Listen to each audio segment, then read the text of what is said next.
Bonjour, on va aujourd'hui parler de salut et même en particulier de révérence. Alors révérence, dans notre langue française à nous, comme ça contemporaine, ça fait un peu un terme un petit peu ronflant. Mais en fait, la révérence, c'est vraiment la plus grande des politesses. Et quand on est dans un dojo, et bien souvent, justement, il faut exprimer la plus grande des politesses, donc de la révérence. Avant ça, n'oubliez pas aimer, partager, s'abonner, ça vous permet de savoir quand il y a une nouvelle vidéo, et puis en bonus, mettez un petit commentaire, ça fait plaisir. Allez, c'est parti. Alors, quand on est dans un dojo d'un art martial japonais, peu importe, que ce soit à Okinawa, que ce soit à Tokyo, que ce soit même en France, n'importe quel dojo qu'il y a à Paris, je ne sais pas, dans le 17e, souvent, on fait le salut au début du cours. Voilà. Et on dit même souvent Shoumen ni Lei. Parfois, plus rarement, c'est Shinzen ni Lei. Mais en tout cas, en Occident, c'est un peu plus souvent quand même Shoumen. Alors, à quoi ça correspond en fait? Qu'est-ce qu'on salue? C'est ça la question, puisque bon, le faire c'est bien, il y a un ordre, on entend Sho, Men, Ni, Lei, et on salue. Et oui, mais en fait, il n'y a pas grand-chose à saluer le plus souvent. Quand on est dans un dojo, il y a le mur, avec souvent un hôtel. C'est pour ça là que c'est pas Shomen, c'est Shinzen. Voilà, j'ai déjà fait une vidéo là-dessus. Quand vous êtes dans la nature, en effet, c'est mieux, et c'est plus logique de faire Shomen, parce que Shomen, c'est ce qui est vraiment en face de vous.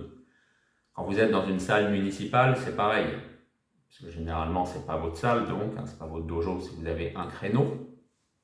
Donc, qu'est-ce que vous pouvez dire à ce moment-là? Forcément, c'est Shoumen, c'est pas Shinzen, c'est Shoumen, parce que voilà, vous vous inclinez devant ce qu'il y a devant vous. Shoumen, c'est quoi, je disais? Alors, il faut faire attention, il y en a qui disent que c'est le vide. Ah non, justement, c'est pas le vide, parce que si c'est le vide, vous pouvez rien faire, vous ne pouvez pas pratiquer. Puisque par définition, le vide, c'est rien, c'est le néant. C'est pas le vide en fait, c'est l'espace. C'est ça en fait le shoumen, c'est l'espace. C'est très important dans la culture japonaise. L'espace, normalement c'est kukan, ça c'est l'espace par exemple. Donc vous avez kan, sur ça surtout qui est important, ce caractère.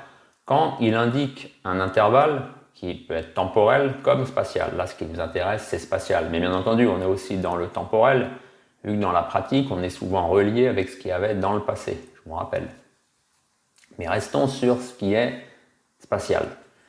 Donc, un dojo, par définition, vous avez 4 murs, voilà. Et donc, c'est un espace. Et vous saluez ce qui est devant vous, parce que ça va vous permettre de pratiquer. Aussi simple que ça.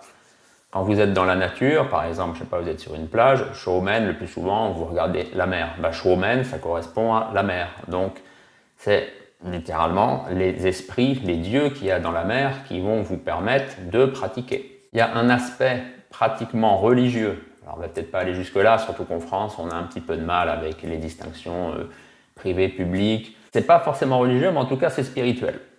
Voilà. C'est l'esprit, c'est l'immatériel, puisqu'on est en plein dedans. Encore une fois, l'immatériel, ce n'est pas le vide, c'est juste que c'est immatériel. Donc, l'immatériel qui est devant nous quand on salue est incarné par le shoumen. C'est aussi simple que ça, je veux dire. Donc c'est ça aussi, ne confondez pas, shoumen, ça ne désigne pas l'hôtel là où il y a on peut dire les aînés qu'il y a eu avant, les ancêtres, les personnes importantes de l'affiliation de l'art martial de l'école que vous pratiquez. Non, ça c'est pas shoumen, ça c'est pour Shinzen, c'est là où il y a les dieux. Shoumen, je vous le dis, c'est un espace, c'est ça qu'il faut retenir, c'est ce qui est juste devant vous et c'est ça qui matérialise justement le respect que vous manifestez pour ce que vous allez faire là dans l'heure, l'heure et demie, les 2 heures qui viennent. Puis c'est pour ça que quand on finit, ça aussi c'est important, il y a toujours un début et une fin. Et quand on finit, on salue de nouveau cet espace. C'est aussi simple que ça. Bien sûr, le plus souvent on est assis, on est en seiza. Donc bien sûr, c'est le zarei, à ne pas confondre avec le litsulei. Ça, le litsulei, c'est quand on se balade dans le dojo, ou juste par exemple quand on passe la porte du dojo, là, premier litsulei, on fait une salutation. Quand on s'en va, pareil, une salutation. Et ça, j'allais dire, ça c'est rien. Ça n'exprime pas réellement la vraie révérence. La vraie révérence, c'est quand vous êtes en seiza, forcément, et donc vous exécutez ensuite votre zarei, donc salut assis. Ce salut, cette révérence, ça se retrouve vraiment dans tous les arts martiaux japonais. On pense souvent au karaté bien sûr, mais le judo c'est pareil. Et l'aïkido, n'en parlons pas. Hein. En aïkido, c'est la même chose. Alors, c'est pas forcément les mêmes mots, parce que l'aïkido, c'est lié forcément à la pratique, là, spirituelle, religieuse, d'Ueshiba Morihei.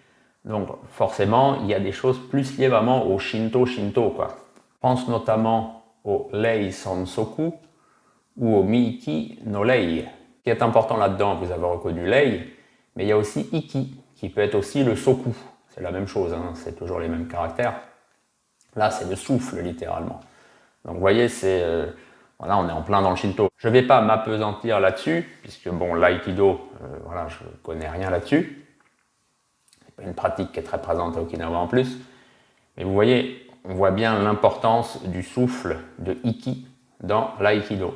Vous avez bien sûr tous les autres budo, hein, tous ces arts martiaux modernes, donc judo c'est pareil, kendo c'est pareil, hein, on a le shomen, et bien sûr les arts martiaux classiques japonais, hein, toutes les écoles de sabre, les écoles de jujutsu diverses et variées, c'est pareil, on n'y manque pas, il y a toujours au début le lei. Le lei qui se fait soit devant shomen, soit devant le shinzen. C'est une petite nuance, hein, mais qui est importante. Voilà, j'espère que vous y voyez un petit peu plus clair maintenant, parce que c'est pas forcément évident pour tout le monde, hein. On confond tout, shomen, shinzen, est-ce que c'est le vide, est-ce que c'est l'espace, est-ce que c'est le plein, est-ce que c'est de la religion? En sachant que dans les arts martiaux, tout est forcément toujours un peu religieux, puisque au Japon, on ne fait pas la différence comme ça clairement, ce qui est religieux ou ce qui n'est pas religieux. Au Japon, les gens disent qu'ils n'ont pas de religion. Oui, mais ils passent leur temps dans des temples et dans des sanctuaires. Donc, bon. J'espère que ça vous a intéressé, que vous avez appris 2-3 trucs. Et puis je vous dis à bientôt pour une nouvelle vidéo sur Chiryu Akunichi.